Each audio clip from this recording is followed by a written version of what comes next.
প্রতিদিনের মতো বিকেলে গ্রামের শিশুরা খেলতে যায়। বল কুড়াতে গিয়ে ঝোপঝাড়ে বেড়ে ওঠা একটি গাছের ফল দেখতে পায় তারা। ফলগুলো দেখতে হুবহু কাঠবাদামের মতো হওয়ায় ফলগুলো ছিঁড়ে খেতে শুরু করে কয়েকজন শিশু।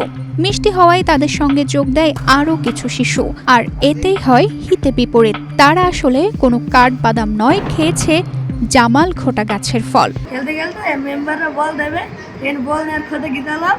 আসার সময় কানা বলছে আমার পোলো গয়া যে এটা ফল খায়, ফল কানা বাইর করলো, আমরা খালাম এবং মনে বলছে কাঠ বাদামের মতো স্বাদ লাগছে, আমরা সবাই মিলে খালাম। তারপরে কিছুদিন পরে বমি শুরু হয়েছে, পেটে ব্যথার থেকে বমি।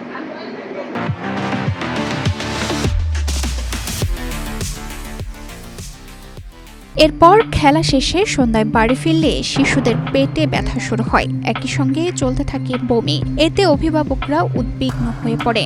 আশেপাশের বাড়িতে খোঁজ নেয় যে তাদের বাচ্চারা ঠিক আছে কিনা, তবে সব বাচ্চাদেরই একই অবস্থা ছিল।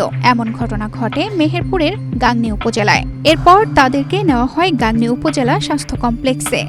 প্রথমে বাড়ির ভিতরে ঢুকছে, বলতে আমার পেট ব্যথা করছে।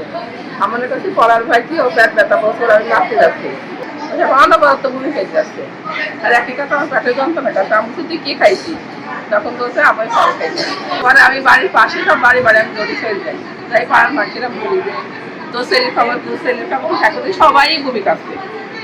পরে একসাথে হয়ে সবাই হাসপাতালে নিয়ে আমার বয়স 50 বছর, আমি কোনোদিন দেখি নয় ফল খাতে খাতে, কিন্তু প্রথম এরাই খাই। গাংনী উপজেলা স্বাস্থ্য কমপ্লেক্সে জরুরি বিভাগের চিকিৎসক জানায়, হাসপাতালে ভর্তি হওয়া 14 শিশু এখন সংখ্যামুক্ত।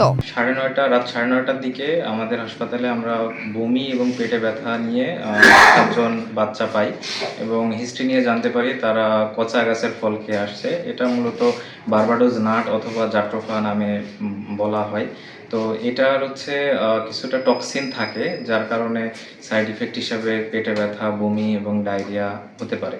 তো আমরা মোটামুটি বাচ্চাদের পরীক্ষা নিরীক্ষা করে যতটুকু পাইছি সে অনুযায়ী ওনাদের ট্রিটমেন্ট দিছি এবং বাচ্চাগুলা আশা করি সিভিয়ার কোনো প্রবলেম হবে না এবং তারা মোটামুটি আমাদের পর্যবেক্ষণে আছে। তানজিদা রহমান, ইনায়া, বাংলাদেশ প্রতিদিন।